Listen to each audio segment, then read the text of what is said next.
এবং তারা যেন তাদের লজ্জাস্থানকে সংরক্ষণ রাখে, হেফাজত করে।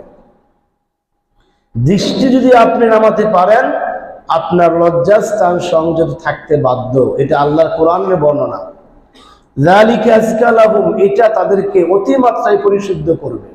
এই যে আমরা তাজকিয়ে নফস বলি, নিজের আত্মাকে সংশোধন, এই তাজকিয়ে নফস, নফসকে ইসলাহ করা, নিজেকে ইসলাহ করা, এর প্রথম ঔষধ হলো জবানটাকে, আপনার নজরটাকে হেফাজতে রাখা।